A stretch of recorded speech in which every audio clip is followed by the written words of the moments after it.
Assalamualaikum warahmatullahi wabarakatuh.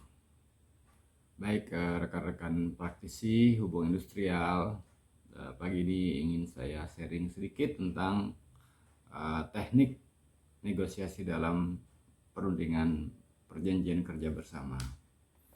Seperti yang sudah saya uraikan dalam video yang lalu tentang perbedaan dan persamaan perjanjian kerja bersama dan peraturan perusahaan, maka hari ini saya ingin sharing sedikit mengenai bagaimana proses perundingan PKB sejak awal sampai pada penerapan PKB tersebut. Jadi PKB itu adalah satu aturan yang sebetulnya sangat penting di dalam satu perusahaan yang telah berdiri serikat pekerja di dalamnya. Bagi perusahaan yang belum memiliki PKB, maka seharusnya sudah memiliki peraturan perusahaan. Jadi sebaiknya adalah ketika perusahaan itu baru berdiri, belum memiliki pekerja, maka hal yang pertama yang harus dibuat oleh manajemen adalah membuat peraturan perusahaan, sehingga ketika kita telah merekrut karyawan, maka telah ada aturan-aturan yang wajib dipatuhi oleh seluruh pekerja.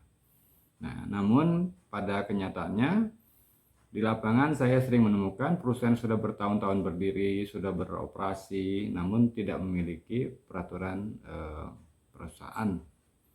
Nah, ingin saya urai sedikit lagi, apa sih peraturan perusahaan dan perjanjian kerja bersama tersebut?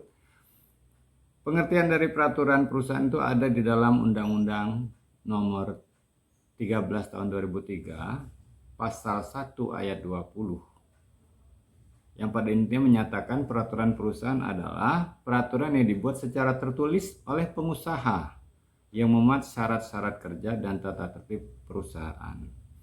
Sedangkan perjanjian kerja bersama itu diatur dalam pasal 1 ayat 21 Undang-Undang 13 tahun 2003 yang pada dasarnya menyatakan perjanjian kerja bersama adalah perjanjian yang merupakan hasil perundingan antara serikat pekerja atau serikat buruh atau beberapa serikat pekerja atau serikat buruh yang tercatat di instansi yang bertanggung jawab. Nah, instansi ini tentu saja Dinas Tenaga Kerja. Perundingannya dengan pengusaha atau beberapa pengusaha atau perkumpulan pengusaha yang memuat syarat-syarat kerja, hak dan kewajiban kedua belah pihak. Jadi, prinsipnya perbedaan PP dan PKB adalah siapa yang membuat, siapa yang menyusun, dan apa konten atau aturan-aturan yang ada dalam PP maupun PKB. Nah, jadi ada 3 perbedaan prinsip antara peraturan perusahaan dengan PKB, yaitu kalau peraturan perusahaan disusun oleh pengusaha, kemudian pekerja itu hanya dimintakan saran dan pertimbangan, baik oleh pekerja maupun serikat pekerja, dan sifatnya disahkan oleh Departemen Tenaga Kerja setempat. Sedangkan peraturan perusahaan dirundingkan dengan serikat pekerja atau serikat buruh, kemudian ada negosiasi, dan lalu didaftarkan ke Departemen Tenaga Kerja setempat. Jadi bukan disahkan. Nah, demikian perbedaan prinsip dari PP dan PKB. Pada video berikutnya akan saya uraikan tentang teknik bernegosiasi dengan serikat pekerja atau serikat buruh dalam penyusunan PKB. Terima kasih. Assalamualaikum warahmatullahi wabarakatuh. Semoga bermanfaat.